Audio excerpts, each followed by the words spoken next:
Thanks for joining me for this discussion of when does the PI clock start. This is something that is confusing for trauma programs everywhere.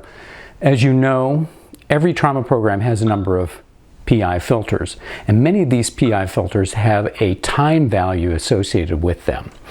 For example, craniotomy greater than 4 hours, or laparotomy greater than 4 hours, or in the case of an unstable patient, then it has to be within 1 hour, or OR for open fracture that happens to fall outside an 8-hour window. Now, honestly, this one is kind of falling out of disfavor with the use of IV antibiotics. And then at our own institution, we have a filter for compartment syndrome, so that once compartment syndrome is recognized, it has to be in the OR within 2 hours. But when does that clock actually start? That's the difficult thing. And if it's from the time of admission or from the time of a certain point of care in the ICU, then it gets a little bit difficult. So what I'd like to do in this 10 minutes that we have here is to paint two different patient cases, and we'll kind of explore when that clock actually begins. They're both going to be very similar. They are young male, car crash, arrives at your trauma center at midnight. They struck their head. In this case, the GCS is 14. So you go through the normal TTA process, and the patient goes over to CT scan. The scan shows a 12 millimeter epidural, 8 millimeters of shift, and some effacement of the ventricles. So neurosurgery is called. The GCS, as the patient is leaving the scanner, is 12, and once neurosurgery sees the patient, they get him to the operating room, and the incision is actually made at 4:15 a.m. So this is 4 hours and 15 minutes after the patient arrival. So, looks like this could be a filter violation.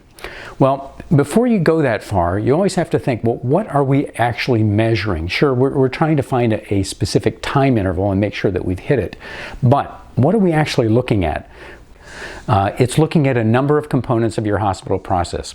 Was a physician present in CT scan? Could they have seen the images as they come up and then sounded the alarm early?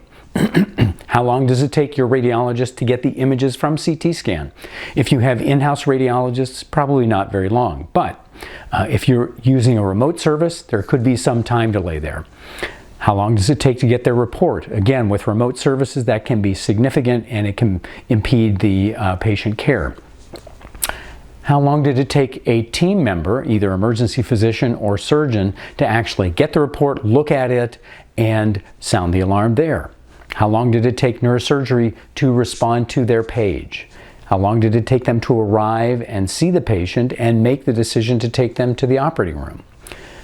Were they able to get an emergent operating room quickly? So was OR available? Did anesthesia insist on parking the patient for a while, 15 minutes, 20 minutes, whatever, to do an evaluation before they went into the operating room? And then finally, how long did it take them to actually prep and position the patient in the operating room? So, is this really a situation of being too long? So, if you look at the clock, it's 4 hours and 15 minutes, but did it really start when they came in through the door? And the answer is no. Actually, it started sometime around the moment that they were leaving CT scan. If there were a surgeon in the control room, they might have sounded it then. Otherwise, as soon as the report was appreciated by the emergency provider or the surgeon, that's when it really would have started. So in this case, unless a lot of stuff happened and the patient was actually in CT scan within that first 10 or 15 minutes, no, this one is fine and will fall easily within the 4-hour period. So now let's contrast this with another case. Looks worse, but is it really? So same young man, car crash, midnight, GCS of 15 when he comes in. He goes to CT scan, and his scan shows a 7 millimeter epidural, no shift, no ventricular effacement. Neurosurgery sees the patient, has him admitted to the intensive care unit. He gets frequent neurologic checks. Everything is fine. 6 a.m. is when he's scheduled to have a repeat CT scan. He's down there right on the dot. The new scan shows it's now a 12 millimeter epidural, 8 millimeters of shift ventricular effacement, even though his mental status has not changed. The neurosurgeon is apprised of this, says, oh, this needs to go straight to the operating room. He's in the OR, incision is being made at 6:55 a.m.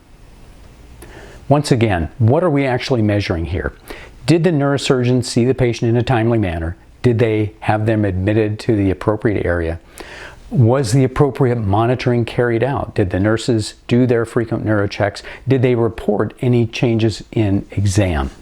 If so, what was the action based on that? And then finally, once the CT occurs, which was right on the dot, the same OR things apply, such as getting the OR, pre-op by anesthesia, position and prep, etc. So there's, again, a lot of things that we're looking at. So if you look at this one, the patient did fine all night. 6 o'clock, they go down for their scan, and somehow during that scan, it was recognized either by the radiologist, phone call to the neurosurgeon, etc., that there was a major problem, even though the patient had not clinically deteriorated, and they were actually in the operating room getting their head drilled less than an hour after they went down for CT scan. So this is not a delay in actual craniotomy. This actually is exemplary care. And instead of sending a nastygram to your neurosurgeons because it's 6 hours and 55 minutes, you should actually be sending them a love note saying, hey, great job. So here's the bottom line.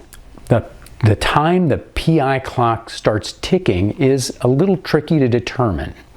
So what you need to ask yourself is, when is the first time the providers caring for that patient, any provider, could have known that something is wrong? That's when it actually starts. So in general, if you see cases that come across your desk that says delayed a cranie 6 days or delayed a laparotomy 62 hours, then most likely there's something else at play there, and you really need to go through very carefully and truly determine when the clock started. Thanks. I hope this made this topic a little bit more clear. See you for the next video.